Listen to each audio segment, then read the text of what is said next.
especially. Our hearts are full of pleasure. A day that brings the two of you close together.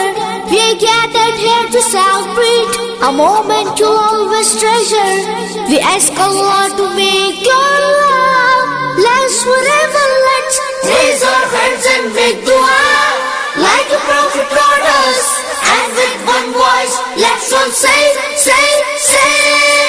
Barakallahu lakuma.